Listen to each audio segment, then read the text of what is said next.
print the instructions so that you have a list of all the tools and materials and measurements that you need. Hoop the tearaway stabilizer. And make sure you tighten the screw real good once you have the stabilizer in all the way. Set your machine up for matching thread in the top and the bobbin and a brand new needle. And sew the first stitch sequence. Now place the batting over top of the stitching and of course the front piece of material. Tape along the top and the bottom to secure it while you're stitching. In the machine you're going to sew the second stitch sequence, which is going to hold all those layers together. Go to the next stitch sequence, which will be the quilting.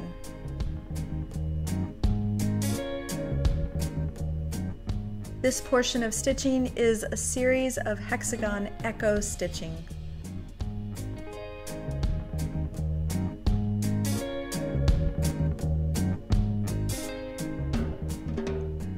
When your machine's finished stitching, remove your hoop from the machine, place on a flat surface. Take the back piece of material, place it right sides together with the front, secure with tape on top and bottom, and sew the last stitch sequence. Remove the materials from the hoop, and now very carefully remove the stabilizer from around the stitching. If you want to get inside all the echo stitching, you can also remove that stabilizer. With a pair of craft scissors, cut around all the stitch sides and miter the corners, leaving about 1/4 inch seam allowance. Now use a pair of duckbill applique scissors to only remove the bulk of that batting. And now cut that opening to about 1/2 inch seam allowance. We're going to use a little piece of fusible web tape in the seam, so this way we don't have to rely on hand stitching. Hand stitching is optional with this. Now it's time to turn your coaster right side out. Using the easy point and turner is the fastest and most efficient way of doing that.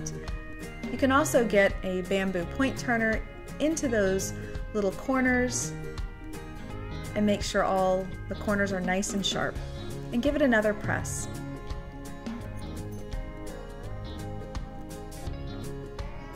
Tuck the seam allowance inside the little coaster, making sure it's nice and flat. Press as needed, and now take the paper off the fusible web, tuck in that seam allowance, make sure it's nice and flat, and that you have the front and back perfectly aligned, and give it a press to secure it together. For a little added reassurance, you can use a 4-thread needle and hand sew the opening completely closed. Use little clips to hold everything in place while you're hand stitching, and use either a whip or a slip stitch.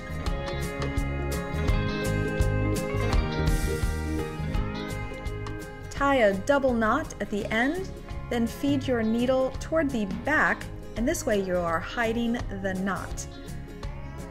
Give it a little tug and clip your thread as close to the material as you can, and this way the knot is hidden inside. Go back one more time and press your coaster so it's nice and flat. Make an entire set for coasters, make multiple ones in all kinds of sizes for mug mats. I can't wait to see what you do with the Hexi coaster and mug rug set.